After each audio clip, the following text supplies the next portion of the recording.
പണ്ട് പണ്ട് ഒരുപാട് ദൂരെ ഒരു ഗ്രാമത്തിൽ ഒരപ്പൂപ്പനും അമ്മൂമ്മയും ഉണ്ടായിരുന്നു. അവർ രണ്ടുപേരും ഭയങ്കര പിടിവാശിക്കാരായിരുന്നു. അപ്പൂപ്പനാവട്ടെ ഒരു പിശുക്കനും. പല ദിവസവും അവർ പട്ടിണി കിടന്നു. ഭക്ഷണം കഴിച്ചാൽ ചിലവ് കൂടുമല്ലോ എന്ന് കരുതിയാണ് അവർ ജീവിച്ചത്. അങ്ങനെയിരിക്കെ ഒരു ദിവസം അടുത്ത വീട്ടിൽ നിന്നും നല്ല അപ്പം ചുടുന്ന നറുമണം വന്നപ്പോൾ അപ്പൂപ്പനും അമ്മൂമ്മയ്ക്കും നാവിൽ വെള്ളമൂളെ. അവർക്കും അപ്പം തിന്നാൻ കൊതിയായി. അമ്മൂമ്മ പറഞ്ഞു, കുറച്ച് അരിയും തേങ്ങയും കൊണ്ടുവന്നാൽ നല്ല അപ്പം ചുട്ട് നമുക്കും കഴിക്കാം. അപ്പൂപ്പൻ സമ്മതിച്ചു. പക്ഷെ അരി മേടിച്ചാൽ പൈസ ചിലവാകുമല്ലോ. അപ്പൂപ്പൻ ആലോചിച്ചു. ആലോചിച്ച് അവസാനം അപ്പൂപ്പൻ ഒരു ഉപായം കണ്ടെത്തി. പൈസ ചിലവാക്കാതെ അരിയും തേങ്ങയും സംഘടിപ്പിക്കാൻ. പിന്നിട്ട് അപ്പൂപ്പൻ എന്തു ചെയ്തെന്നോ? അപ്പൂപ്പൻ തന്റെ പുതപ്പിന്റെ അറ്റത്തു ചക്കപ്പശ പുരട്ടി അരിക്കടയിലേക്ക് നടന്നു. കടയിൽ അരി വെച്ചിരിക്കുന്ന ചാക്കിനു മുകളിൽ പശയുള്ള പുതപ്പ് ഒന്നും അറിയാത്തതുപോലെ ഇട്ടതിനുശേഷം തിരിച്ചെടുത്തു. അപ്പോൾ കുറച്ചരിമണികൾ പശയിൽ പറ്റിപ്പിടിച്ചു.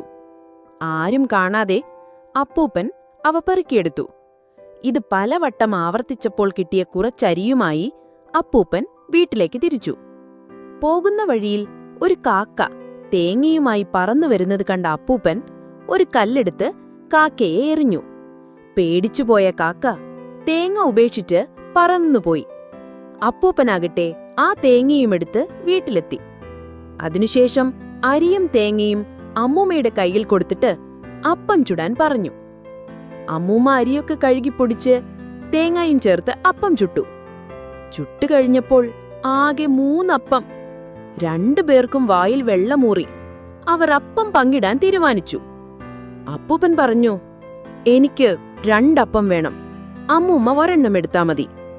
അമ്മൂമ്മ സമ്മതിക്കുമോ?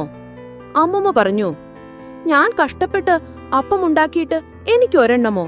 എനിക്ക് 2 എണ്ണം വേണം. അപ്പൂപ്പൻ ഒരെണ്ണം എടുത്താ മതി. അപ്പൂപ്പൻ സമ്മതിച്ചില്ല.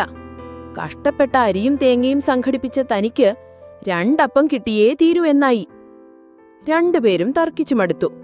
അവസാനം രണ്ടുപേരും കൂടി ഒരു തീരുമാനമെടുത്തു. രണ്ടുപേരും മിണ്ടാതെയിരിക്കാം. ആരാദ്യം മിണ്ടുന്നോ അയാൾ തോൽക്കും. അയാൾക്ക് ഒരപ്പം, വിജയിക്കുന്ന ആൾക്ക് 2 അപ്പവും. അങ്ങനെ അവർ മത്സരമാരംഭിച്ചു. രണ്ടുപേരും മിണ്ടാതെയിരിക്കാൻ തുടങ്ങി. ഇരുന്നിരുന്നു മടുത്തവർ കിടന്നു. കടുത്ത മത്സരമാണല്ലോ, ഇത്തിരി വൈകിയാലും 2 അപ്പം കിട്ടുമല്ലോ എന്ന് ഇരുവരും കരുതി. അപ്പോഴാണ് ഒരു കാക്ക അതുവഴി പറന്നു വന്നത്.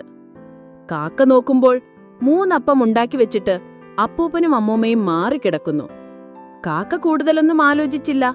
ഒരപ്പവും കൊത്തിയെടുത്ത് പറന്നുപോയി. അപ്പൂപ്പനും അമ്മൂമ്മയും അതൊന്നും ശ്രദ്ധിക്കാതെ കിടന്നു. മിണ്ടിയാൽ ഒരപ്പമല്ലേ കിട്ടൂ. കുറച്ചു കഴിഞ്ഞപ്പോൾ ഒരു പൂച്ച അതുവഴി വന്നു. ഒരപ്പം പൂച്ചയും എടുത്തോണ്ടുപോയി. അപ്പൂപ്പനും അമ്മൂമ്മയും അറിഞ്ഞതുമില്ല, ഒന്നും മിണ്ടിയുമില്ല. മിണ്ടിയാൽ തോറ്റുപോകുവില്ലേ? അത് കണ്ടുകൊണ്ട് അടുത്ത വീട്ടിലെ ഒരു കുട്ടി അതിലേ വന്നു. അവന് വിശക്കുന്നുണ്ടായിരുന്നു. അവൻ അപ്പൂപ്പനെ അമ്മൂമ്മനെയും മാറി മാറി വിളിച്ചു. രണ്ടുപേരും മിണ്ടുന്നില്ല. അവൻ മിച്ചമുണ്ടായിരുന്ന അപ്പവും എടുത്ത് തന്റെ വീട്ടിലേക്ക് പോയി. പോകുന്ന വഴി കണ്ട മുതിർന്ന ഒരാളോട് അവൻ പറഞ്ഞു, അപ്പൂപ്പനും അമ്മൂമ്മയും മരിച്ചു എന്ന്. അയാൾ വേഗം അവിടെ എത്തി. അപ്പൂപ്പനെ അമ്മൂമ്മനെയും വിളിച്ചു നോക്കി. അനക്കമില്ല. അയാൾ ആദ്യം തന്നെ അപ്പൂപ്പന്റെ വായും മൂക്കും മൂടിക്കെട്ടി. ശ്വാസം മുട്ടിയ അപ്പൂപ്പൻ ശബ്ദമുണ്ടാക്കി. അപ്പോൾ അമ്മൂമ്മ ചാടി എണീറ്റ്, ഞാൻ ജയിച്ചേ, എനിക്ക് 2 അപ്പം കിട്ടിയേ എന്ന് പറഞ്ഞ് അടുക്കളയിലേക്ക് ഓടി. കൊതിയോടെ നോക്കിയപ്പോൾ ഒരപ്പം പോലും മിച്ചമില്ല. രണ്ടുപേരും ഇളിംപേരായി. വിട്ടുവീഴ്ച ചെയ്തിരുന്നേൽ ഒരപ്പമെങ്കിലും കിട്ടിയേനെ എന്നവർ ചിന്തിച്ചു. ഗുണപാഠം: വാശി പിടിച്ചാൽ ഉള്ളതും കൂടെ ഇല്ലാതാക്കും.